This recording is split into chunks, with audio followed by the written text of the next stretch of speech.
இப்ப கிடைச்ச வாய்ப்புக்கு அவர் உடனே எனக்கு 2 மந்திரி கொடுன்னா கொடுத்துருவாங்க, தாராளமா கொடுத்துருவாங்க. ஆனா நீங்க பிரதமரை தேர்ந்தெடுக்கும் போது ராகுல் காந்தி தானே தேர்ந்தெடுப்பீங்க. உண்மையான கிறிஸ்துவர்கள் இருக்கக்கூடிய தலைமுறையாய் கிறிஸ்தவர்களாக இருக்கக்கூடிய திருநெல்வேலி, நாகர்கோவில், கன்னியாகுமரி கிறிஸ்தவர்களே பிஜேபியினுடைய வேட்பாளருக்கு ஓட்டு போட்டுள்ளார்கள் என்று சொன்னால்,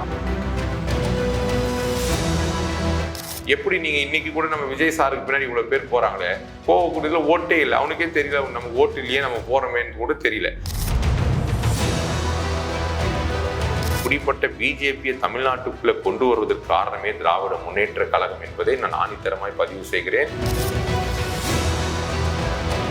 கூட்டணி 99க்கு உங்களுக்கு பிஜேபி நல்ல கட்சியா இருந்துச்சு, மதவாதி கட்சி இல்ல, பாசிச கட்சி இல்ல, இன்னைக்கு உங்களுக்கு கசக்குதா? வணக்கம். நம்மோடு இன்று இணைந்திருப்பவர் ஒருங்கிணைந்த கிறிஸ்தவ கூட்டமைப்பின் பொதுச் செயலாளர் பேராயர் டாக்டர் மேசக் ராஜா அவர்கள். வணக்கம் சார். வணக்கம் சார். தலித் கிறிஸ்தவர்கள் தொடர்ந்து எங்களை பிசி பட்டியலில் இருந்து தலித்துக்களாகவே ஷெட்யூல் காஸ்ட் சர்டிஃபிகேட்லேயே எங்களை வேணும் அப்படின்னு தொடர்ந்து சொல்லிக்கிட்டே இருக்கிறாங்க. 2 திராவிட கட்சிகள்கிட்டயுமே சொல்லிட்டே இருக்காங்க. சிறுபான்மையினுடைய வாக்குகள் ஆதரவு இருக்குது, அவங்க எங்களை நம்புவாங்க அப்படின்னு சொல்ற பட்சத்துல, இப்போ பிஜேபியும் இருக்கிற பட்சத்துல இந்த இடஒதுக்கீட்டுக்கு இந்த ஸ்டெப்புக்கு கொண்டு வரதுக்கு அதிமுகவுடைய நிலைப்பாடு என்ன? அதிமுகவுடைய நிலைப்பாடு கட்டாயம் தலித் கிறிஸ்தவர்களை பிசில இருந்து எஸ்சியில கொண்டு வரணும் தெளிவா இருக்காரு பொதுச்செயலாளர். இதற்காக முன்னெடுப்பு செய்து உச்ச நீதிமன்றத்துல வழக்கு நிலுவையில் இருக்கிறது. வழக்கு தொடர்ந்தது ஜெயலலிதா அம்மையார், நீங்க செக் பண்ணி பாத்துக்கோங்க. அப்ப இந்த வழக்கு ஆட்சி மாற்றங்கள் வரும்பொழுது அந்த வழக்கானது நிலுவையில் நிற்கப்படுகிறது. அடுத்த ஆட்சியில வரும்பொழுது யார் அதை எடுத்து செய்யணும்? இப்போ எடுத்திருக்கிற அரசு தான் செய்யணும். இந்த அரசு அந்த பெண்டிங்ல இருக்கக்கூடிய அந்த கேஸை இது வரைக்கும் அது எக்ஸிக்யூட் பண்ணவும் இல்லை. அது என்ன கண்டிஷன்ஸ்ல இருக்குன்னு பார்க்கல. ஆனால் இவர்கள் சொல்றார்கள் நாங்கள் தலித் கிறிஸ்தவர்களுக்கு ஆதரவு என்று. அப்ப இப்போ மறுபடியும் எடப்பாடியார் ஆட்சி வந்த பிறகு அது மறுபடியும் அந்த நம்பரான அந்த கேஸை எடுத்து மறுபடியும் அது மத்திய அரசு தான் கொடுக்கணும். மத்திய அரசு தான் அந்த சலுகையை கொடுக்கணும். அது மாநில அரசு கிட்ட கிடையாது. அது எல்லாருக்குமே நல்லா புரியும். மத்திய அரசு என்பது இப்ப இருக்கிற பிஜேபி அரசாங்கம் தான் கொடுக்கணும். ஆனால் அழுத்தம் கொடுக்க வேண்டியது இன்னைக்கு பாராளுமன்றத்துல நம்ம 2 மேலவையிலும் கீழவையிலும் எல்லா இடத்துலையும் சேர்த்து நம்ம இருக்கிற எல்லா எம்பிக்களும் சேர்ந்து இதற்காக குடியரசுத் தலைவரையோ, துணை குடியரசுத் தலைவரையோ, பிரதம மந்திரியோ அல்லது உள்துறை மந்திரியோ அல்லது அங்க இருக்கிற பாராளுமன்றத்திலேயோ நீங்கள் குரல் எழுப்பி இருக்கிறீர்களா என்றால் இல்லை.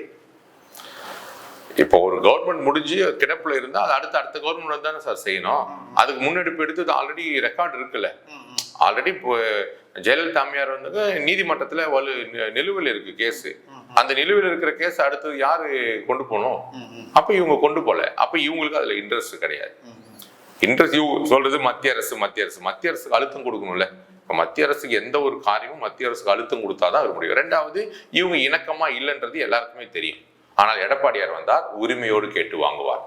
7.5% உரிமையோடு கேட்டு வாங்கினா அவர் ஆட்சி காலத்துல எனக்கு இத்தனை திட்டங்கள் வேணும் என்று சொல்லி மத்திய அரசுல இப்ப நினைச்சிருந்தா கூட அவர் நினைக்கலாம் எனக்கு மத்திய அரசாங்கத்துல மந்திரி பதவி கொடுங்கன்னு சொல்லி கேட்கலாம். ஆனா கேட்கல.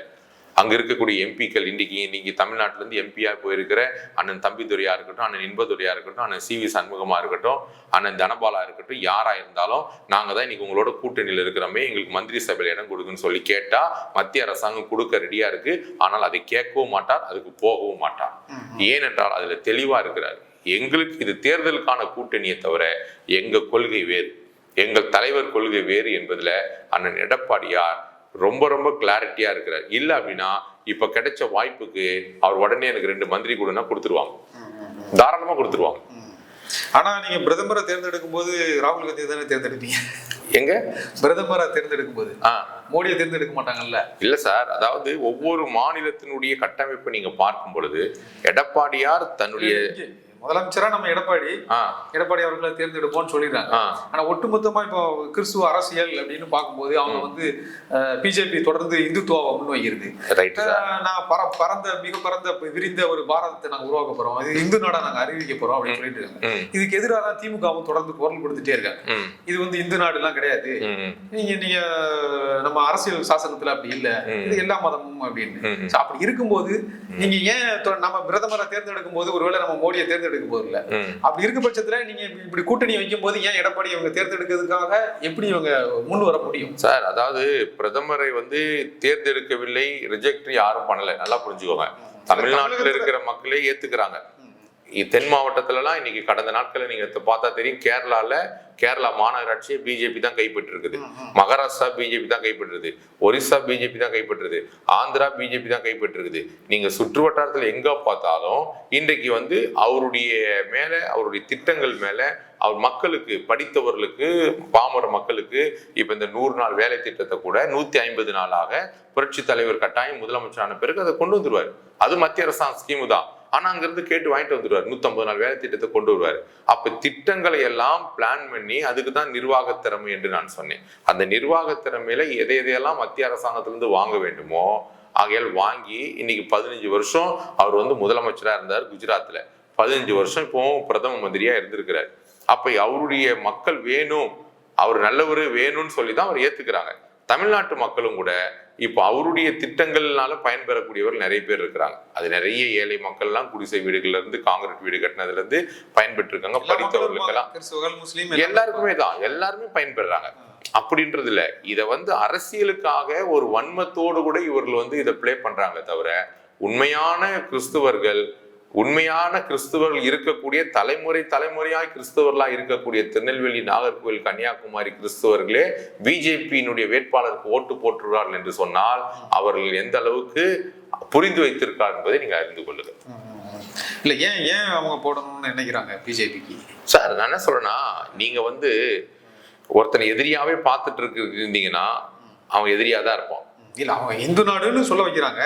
எனக்கு நான் இது பெரிய அளவுல எங்களுக்கு வந்து அரசியல் சாசன பிரகாரம் எல்லா மதத்துக்கும் சமமானது, எல்லா உரிமைகளுக்கும் சமமானதுன்னு சொல்றதை அவங்க ஏத்துக்கல. அப்படிங்கிற பட்சத்துல ஏன் அவங்க போடணும்னு நினைப்பாங்க? சார், இது ஜனநாயக நாடு, இந்து நாடு டிக்ளேர் பண்ண முடியாது. அவங்களால அதை வந்து ஒருவேளை அவங்க வந்து தேர்தலுக்காக மதங்களை பயன்படுத்துகிறார்கள். அதுதான். அது திருப்பரங்குன்ற விஷயமா இருக்கட்டும் அல்லது அயோத்தி விஷயமா இருக்கட்டும், வாக்குக்காக இந்துக்கள் நாங்க தான் அப்படின்னு சொல்லி இந்துக்களுக்காக அவங்க நிக்கிறாங்க. ஏன் என்று சொன்னால், ஒரு இந்து அப்படின்னு சொல்லியாச்சுன்னா அவன் எல்லா கட்சிகளை கடந்து மதத்துக்குள்ள வந்துடுறான். இப்போ ஒரு இந்து வந்து எல்லா கட்சியிலுமே இருப்பாங்க. அவன் எப்படி உணர்வை தூண்டுகிறான் என்றால், நம்மளை இந்துக்களை புறக்கணித்து விட்டார்கள், இந்துக்களை மலை மேல் ஏறி விடுவதில்லை, இந்துக்களை நம்ம எல்லாம் இப்ப பாருங்க, ஒரு ஊர்ல இந்து, முஸ்லீம், கிறிஸ்டின், சீக்கியர், ஜெயின் எல்லாம் ஒற்றுமையா இருப்போம், எல்லா மதத்தும் ஒற்றுமையா இருப்போம். ஆனா இவங்க பண்ணக்கூடிய அரசியலுக்காக மதத்தை வைத்து அரசியல் பண்ணும் பொழுது நாளைக்கு நம்ம பார்க்குற நம்ம இந்து சகோதரன் நம்மளும் பகையாயிடும். இப்ப எனக்கு நிறைய இந்து நண்பர்கள், இஸ்லாமிய நண்பர்கள், நான் எல்லாரோடும் இணக்கமா இருக்கிறேன்.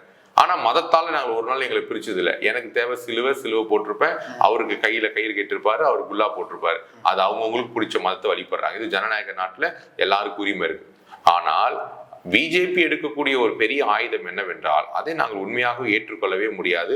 மதத்தை வைத்து அரசியல் பண்ணாதீர்கள். ஏன்னா நாகர்கோவில், நீங்க சொல்ற நாகர்கோவில், கன்னியாகுமரியில கூட மத்த கட்சிகள்லாம் ஜெயிச்சதுன்னு சொன்னீங்க. ஆனா அங்க அந்த பிரச்சனைகள் இப்போ நாடார்களுக்கு இடையில கூட கிறிஸ்துவ நாடார், இந்து நாடாருக்கு இடையில மிகப்பெரிய சண்டையை உருவாக்குறாங்க. நாங்க வந்து எங்க சொந்தத்துக்குள்ளேயே பெரிய அளவுல உண்டாக்குறாங்க அப்படின்னு அந்த சாதிய தலைவர்களே மிகப்பெரிய குற்றச்சாட்டை பிஜேபி மேல வச்சாங்க. அந்த அளவுக்கான நீங்க வெட்டு குத்துக்களை உருவாக்கும் போது இவங்க எப்படி சிறுபான்மையர்கள் வந்து நீங்க முழுமையா நம்ப? இன்னைக்கு வந்து மெஜாரிட்டி பீப்புள் இந்து தான் நம்ம தமிழ்நாட்டிலே. நம்ம தமிழ்நாட்டை குறிச்சு நான் பேசுறேன், மெஜாரிட்டி அவங்க தான். மைனாரிட்டின்றது நம்ம ஒரு சிறிய சமூகம். இந்த சிறிய சமூகம் மைனாரிட்டி. நம்ம என்ன சொல்றோம்னா, மெஜாரிட்டி ஆளட்டும், மைனாரிட்டி வாழட்டும். நீங்க ஆளுங்க, எங்களுக்கு டிஸ்டர்ப் பண்ணாதீங்க. இப்ப எங்களை வந்து மதத்தால எங்களை பிரிக்காதீங்க. எங்களுக்கு பிடிச்ச மதத்தை நாங்க வழிபடுறோம். இதுல நாங்க தெளிவா இருக்கிறோம். அதுல எடப்பாடியாரு தெளிவா இருக்கிறார். அதுல எந்த மாற்று கருத்தும் கிடையாது. அவங்களுக்கு வந்து சார், ஒருத்தர் வந்து ஒரு உள்ளு குடிப்போம், நீங்க இருக்கிறீங்க, உங்க கம்பெனி நீங்க டெவலப் பண்ணுனா நீங்க வீணான வதந்திகள்லாம் பரப்பி இல்லாததுலாம். இப்போ நம்ம தமிழ்நாட்டுக்குள்ள எத்தனையோ ஹோட்டல் வந்துருச்சு, எத்தனையோ துணி கடை வந்துருச்சு. அவன் கொடுக்குற ஆடை பார்த்து போறான். இப்போ பாத்தீங்கன்னா விடிய நைட் கடை பிரியாணி நடக்குது, ஒவ்வொருத்தரும் ஒவ்வொரு விதமான ஆடை கொடுக்குறான். அப்போ மக்களுடைய பார்வைக்கு என்ன ஆகுதுன்னா, ஒரு வீணான வதந்திகளை. இப்போ திருப்பரங்குன்ற விஷயம் ஒண்ணுமே கிடையாது. அந்த திருப்பரங்குன்ற விஷயத்துல நம்ம ஒற்றுமையா இருந்து அவரவர்களுக்கு எந்த மலை, அவங்களுக்கு இஸ்லாமியர்களுக்கு அது ஜகிந்தர் மலை, எங்களுக்கு அது இயேசு மலை, அவங்களுக்கு அது திருப்பரங்குன்ற கந்தன் மலை. முடிஞ்சு போச்சு. பார்க்கிற பார்வை தான் வேற. மலை என்பது இயற்கையா கடவுள் உருவாக்கினது. நான் போய் நின்னா எனக்கு அது வேற மலை. ஒவ்வொருத்தருக்குரிய பார்வை தான் வித்தியாசமே தவிர மதத்தால் நம்மளை பிரிக்க வேண்டாம் என்பதை நானே பலமுறை பிஜேபி சகோதரிடத்துல, பிஜேபி தலைவரிடத்துல நான் பேசியிருக்கேன். நம்ம எல்லாம் ஒற்றுமையா இருப்போம். தமிழ்நாட்டுக்குள்ள நம்ம எந்த ஒரு வன்மமும் இல்லாமல் ஒற்றுமையாக சமூக ரீதியாக நம்ம நல்லிணக்கத்தோடு இருப்போம். அவரவர்களுக்கு பிடித்ததை போங்க, நீங்க ரம்ஜானுக்கு வாங்க, நாங்க பொங்கலுக்கு வரோம், நீங்க கிறிஸ்துமஸுக்கு வாங்க, இப்படி நம்ம இருந்துக்கலாமே. ஆனா அவங்களுக்கு வந்து யாருமே உள்ள வந்து ஒரு கம்பெனியை டெவலப் பண்ணணும், ஒரு கட்சியை டெவலப் பண்ணணும் அப்படின்னா அவங்க தேவையில்லாத வாக்குறுதிகளை கொடுப்பாங்க, அதுக்கு ஒரு பொது அமைதியை கெடுப்பாங்க. ஒரு ஆள் டெவலப் ஆகணும்னா ஏதாவது ஒண்ணு செய்வாங்க. அதுதான் நடக்குதே தவிர மக்கள் வந்து தெளிவா இருக்கிறாங்க சார். மக்கள் வந்து இந்த மதத்தை வைத்து, ஜாதியை வைத்து, இந்து நாடார் கிறிஸ்துவ நாடார் வைத்துலாம் பிரிக்க முடியாது. மக்கள் நல்லா தெளிவா இருக்கிறாங்க. இதுல கொஞ்சம் இப்ப வரக்கூடிய யங்ஸ்டர்களுக்குள்ள அந்த ஒரு உத்வேகம், அதாவது அந்த ரத்த துடிப்பு இருக்கிறதுனால அந்த துடிப்புல அவன் பேசுறான், துடிப்புல ஓடுறான். ஆனால் எப்படி நீங்க இன்னைக்கு கூட நம்ம விஜய் சாருக்கு பின்னாடி இவ்வளவு பேர் போறாங்களே, போகக்கூடியதுல ஓட்டே இல்லை, அவனுக்கே தெரியல நமக்கு ஓட்டு இல்லையே, நம்ம போறோமேன்னு கூட தெரியல. அப்படிதான் நம்முடைய மக்களுடைய ஆர்வங்கள் போகுதே தவிர போற கூட்டம்லாம் ஓட்டா மாறாது. போற கூட்டம்லாம் மாறதுக்கு வாய்ப்பே கிடையாது. அது நமக்கு நல்லா தெரியும். அதே போல இப்போ 4 எம்எல்ஏ சீட்டு வச்சிருக்கிறீங்க. ஆனால் என்னுடைய கருத்து என்னன்னா, இப்படிப்பட்ட பிஜேபியை தமிழ்நாட்டுக்குள்ள கொண்டு வருவதற்கு காரணமே திராவிட முன்னேற்ற கழகம் என்பதை நான் ஆணித்தரமாய் பதிவு செய்கிறேன். அதுல எங்களுக்கு பெரிய வருத்தம், அன்னைக்கு உடன் இருந்த பேராயர் எஸ்ரா சர்க்குணம் என்னை போன்ற ஒரு பேராயர் அன்றைக்கு அவர் அது எதிர்ப்பு தெரிவிக்கவில்லை, கூட பயணிச்சார். அன்றைக்கு கூட பயணிக்கும் போதுதான் அன்றைக்கு ஜெயலலிதா அம்மையார் வேண்டாம் என்று சொல்லி 13 நாள்ல வாஜ்பாய் கவர்மெண்ட்டை வீட்டுக்கு அனுப்பினாங்க. அதே வாஜ்பாய் கவர்மெண்ட்ல திமுக மத்திய மந்திரியாக இருந்து அண்ணன் முரசொலி மாறன் அவர்கள் மருத்துவமனையிலிருந்து ஓராண்டு மத்திய மந்திரியாக இருந்தார். இன்றைக்கு ஒரு அமைப்பை, ஒரு கட்சியை வளர்ப்பதற்கு நீங்கள் உள்ளே கொண்டு வந்து ஒரு மரம் வளர வேண்டும் என்றால் விதை போட வேண்டும், விதை போட்டு செடி வரும், செடி வந்த பிறகு அது மரமாய் வரும், மரமாய் வளர்ந்த பிறகு இன்னைக்கு பிஜேபி வந்துச்சுன்னா அந்த பிஜேபி அன்னைக்கு நீங்க கூட்டணி 99க்கு உங்களுக்கு பிஜேபி நல்ல கட்சியா இருந்துச்சு, மதவாதி கட்சி இல்ல, பாசிச கட்சி இல்ல, இன்னைக்கு உங்களுக்கு கசக்குதா? அதான் சார். இப்போ கிறிஸ்துவ அமைப்புகள் உண்மையிலேயே அரசியலா அவங்க ஒன்றா இருக்காங்களா? ஏன்னா எவ்வளவு ஜாதியம் வந்து இந்துத்துவாவில் இருக்கோ அதே ஜாதியம் வந்து கிறிஸ்துவத்துக்குள்ளேயும் இருக்குது. இப்போ நீங்க நாடார் கிறிஸ்துவர், முதலியார் கிறிஸ்துவர், ஷெட்யூல் காஸ்ட், அந்த மாதிரியான கிறிஸ்துவர்கள்லாம் தனித்தனியா தான் இருக்காங்க. இவங்க எப்படி உண்மையிலே சிறுபான்மையர்களா இவங்க ஒன்றிணைக்கான அரசியலா இவங்க வந்து? இதுவும் அரசியல்வாதிகள் பிரித்தாளுகிற அரசியலை பண்ணுகிறார்கள். அதோடு கத்தோலிக்கர்கள், இவர்கள் புராட்டஸ்டன்ட், இவர்கள் வந்து தாழ்த்தப்பட்டவர்கள், இவர் நாடார்கள் இப்படின்னு சொல்லி எங்க கிறிஸ்துவ சமூகத்துக்குள்ளேயே ஒருமனதை கெடுக்கக்கூடிய சில குள்ள நெறிகள் கட்சிக்குள்ள இருக்கு. அவங்க ஆதாயத்துக்காக, கட்சியிலுமே அப்படிதானே இருக்கிறாங்க. அவங்களுடைய ஆதாயத்துக்காக, அவங்க தன்னுடைய சமூகத்தை சார்ந்த மக்கள் கிறிஸ்துவர்கள் என்று சொல்வதற்காக இருக்கிறார்கள். அதை நாங்கள் முற்றிலும் அதை நாங்கள் ஏற்க மாட்டோம். அதுக்கு நாங்க என்றைக்குமே எதிரானவர்கள் தான். அப்படி நாங்க வந்து அந்த ஜாதியை வச்சு நாங்க கிறிஸ்துவத்தை எடை போட மாட்டோம். அந்த ஜாதி எங்களுக்கு வேண்டான்றது எங்களுடைய எல்லாருடைய தலைவருடைய கோட்பாடு தான். ஆனால் இன்றைக்கும் ஒரு சிலர் கிறிஸ்துவர்களும் அதை முன்னெடுக்க வாய்ப்பு இருக்குதா? ஆமா, அதுக்காக நாங்க பேச்சுவார்த்தை நடத்தி கொண்டிருக்கிறோம். இப்போ வந்து ஒரு சிலர் பாத்தீங்கன்னா கத்தோலிக்கர் தான் ஃபர்ஸ்ட், கிறிஸ்துவனா கத்தோலிக்கர் இருந்தாங்க. ஆமா, இப்ப கத்தோலிக்கர் எல்லாம் இன்னைக்கு புராட்டஸ்டன்டோட இணைய வந்துட்டாங்க. கத்தோலிக்கர்லாம் தென்னிந்திய திருச்சபையோடு இணைய வந்துட்டாங்க. இன்னைக்கு எல்லாருமே ஒரே மேடையில் உட்காரக்கூடிய நிலைமைக்கு இப்போ வந்திருக்குது. அது நாளடைவில் எல்லாமே மாறும். இது என்னன்னா ஒரு பெரிய, ஏன்னா கத்தோலிக்கரை பொறுத்த வரைக்கும் அவங்ககிட்ட ஸ்கூல்ஸ் இருக்கு, மருத்துவமனை இருக்கு, காலேஜஸ் இருக்கு, அதை ஃபோக்கஸ் பண்றாங்க. அதெல்லாம் ஓட்டா மாறாது. புராட்டஸ்டாண்டை பொறுத்த வரைக்கும் மக்கள் கிட்ட நம்ம சொல்றதை மக்கள் எடுத்துக்குவாங்க. ஒரு புராட்டஸ்டாண்ட் திருச்சபைக்குள்ள ஒரு அரசியல்வாதி போக முடியும், அதுவும் கத்தோலிக்க திருச்சபைக்குள்ள அரசியல்வாதி போக முடியாது. அரசியல்வாதிகள் போகக்கூடியதுக்கு ஏற்றுக்கொள்வது இன்னைக்கு புராட்டஸ்டாண்ட் திருச்சபைக்குள்ள ஒரு 1000 பேராயரோ சொன்னால் மக்கள் கேட்பார்கள்.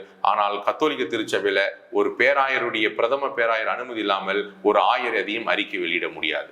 நிறைய டிஃபரன்சியேஷன் இருக்கு. இதெல்லாம் இருக்கும் பொழுது ஒட்டுமொத்தமாக தலைவர்கள் போய் முதலமைச்சரை பார்த்து விட்டால் உடனே நடக்காது. எத்தனையோ தலைவர்கள் போன முறை போனாங்க, முதலமைச்சரை பார்த்தாங்க, ஒரு வார்த்தை கூட முதலமைச்சர் அவங்களை கேட்கவே இல்லை, விசாரிக்கவே இல்லை. வாங்க, நல்லா இருக்கிறீங்களா, சாப்பிட்டீங்களா, டீ குடிக்கிறீங்களா கூட கேட்கல. வந்தாங்க, புக்கை கொடுத்தாங்க, போட்டோ எடுத்துட்டு போயிட்டே இருந்துட்டாங்க, அவ்வளவுதான். ஆனா எடப்பாடியார் வந்தாரு, 18ஆம் தேதி முதலமைச்சர் வந்து, முன்னாள் முதலமைச்சர் வந்தாரு, எல்லாரையும் பார்த்தாரு, ரவுண்ட் டேபிள் உட்காந்து ஒன்னா சாப்பிட்டாரு, எங்களோட அறையில டீ குடிச்சாரு, எங்களுக்காக அவருக்காக ஜெபம் பண்ண கூட்டு போனாரு. தனிப்பட்ட முறையில பேராயர்களே கிறிஸ்துவர்களே அவர் கவனம் செலுத்தி நேரத்தை கொடுத்தார். ஆனால் முதலமைச்சர் அவர்கள் அந்த நேரத்தை கொடுக்கவில்லை, அவர் போட்டோ எடுத்துட்டு போயிட்டார். உங்களுடைய கருத்துக்களை மிக தெளிவாக முடிச்சதுக்கு ரொம்ப நன்றி சார். Thank you sir. நன்றி.